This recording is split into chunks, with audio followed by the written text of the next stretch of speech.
folks, welcome to Saving Miller. So it is a very, very warm day today. The reported highs are supposed to, or the predicted highs are 116. That of course is Phoenix, so that's the number everybody hears. The actual temperature out here, I don't know, but it's over 112, I think. We don't actually have a thermometer right now, so sometimes it's better not to know. But we are in full-on high heat mode with the animals. We are taking care of them. I go out about every 2 hours or so. I change out the water so their water's not hot, so they've got plenty to drink.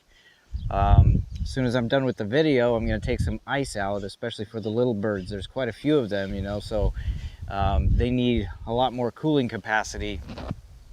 The older birds here are in the orchard. They're doing really well. Kind of the same thing there. I put out fresh water for the ducks, so they've got water to swim in and stay cool. Let's take a look over here.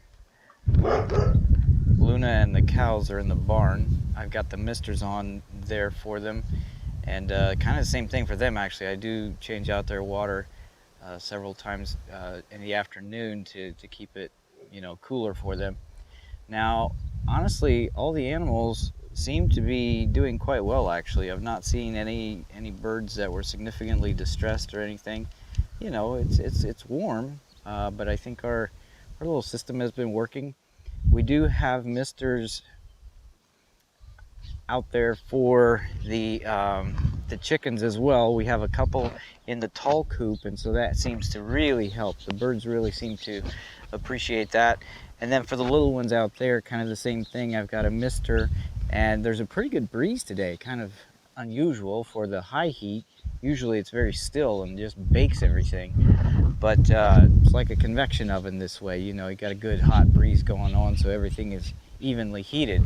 So the little birds out there do have a mister as well, and they've got several sources of water. They've got water that they can stand in, and I'm going to make so that when I go out to give them some ice, I'm going to make so that it's you know, they have a place to cool their feet.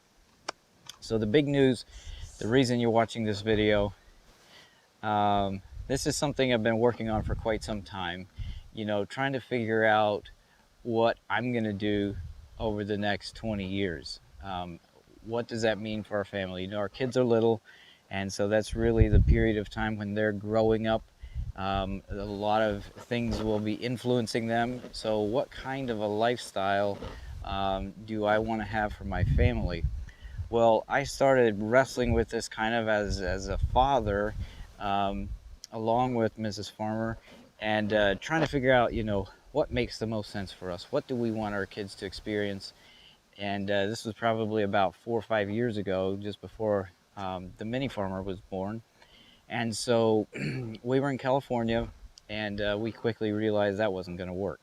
And so we had to make a plan. How did we get to where we are here today? We've been here on the farm for 2 years. So we really formed a 3 to 5 year plan, and it was fairly loose-ended. You know, we explored a number of different opportunities to see what would work, and a bunch of them didn't, but this did. And so we moved here. Now, all this time, I don't talk about it because I think it's irrelevant in a lot of ways, but it's still important. I have had a corporate job for the last 9 years. So I've worked for two large corporations as an engineer.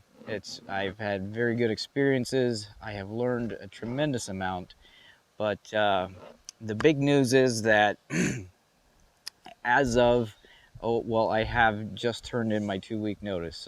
So as of yesterday, 2 weeks from now, I'll be done. I'll be done with the corporate world, and I am quite relieved about it. It's not even frightening necessarily. I mean, having that steady paycheck is great and all of that, but you pay for it with your soul. Believe me, you pay for it.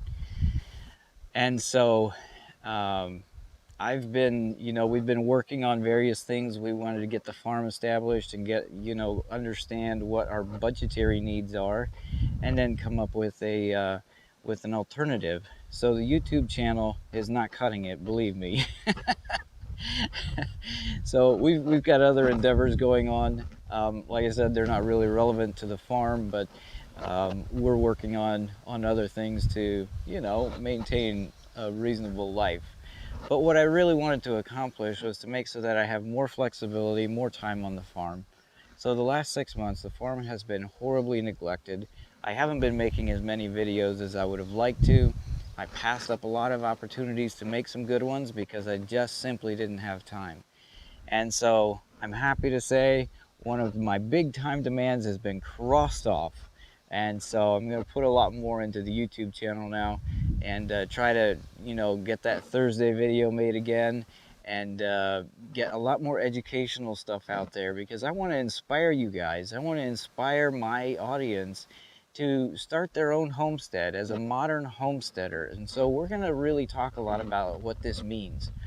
Ultimately, like I just mentioned, for us, we have a source of income. This is the reality. You can't go and be a subsistence homesteader. You really, it's almost impossible. It is possible, but your standard of living, your quality of life is quite low. The YouTubers that you see talking about their homestead, kind of similar to us, but there's plenty of others, lots of variety. Those guys are not supporting the farm with the homestead. I mean, they're supporting it with their YouTube channel or other income, something like that. And so that's the reality. And so if this is something that you want to do, you really have to figure out a way to have a career, an occupation, or a small business that can complement and enable a homestead, as opposed to getting in the way because of time demands and commutes and things like that. And so it took us a lot of planning and hard work to get to the point where we felt like we could make this change. It's a big change, and it's gonna create some new challenges that we're gonna have to overcome, but I'm pretty excited about it. So if this is something that you think you want to do, I guarantee it's possible. Make a plan, look ahead 3 to 5 years. What do you want to do? And then figure out how you're going to get there. So that's what's happening here. I know things are going to change quite a bit, and we hopefully will bring you guys along for it. I will probably be starting another YouTube channel about a completely separate topic. And so once I get that going, I will let you know about it. Maybe you'll be interested. I think it should be quite interesting. Anyway, if you are interested, we do have a shop on Teespring. I will try to remember to put the link in the video, and you can buy some neat shirts and stuff there. This was one of the first ones that we put on there, and I think it's still there, but we have quite a wide variety of others.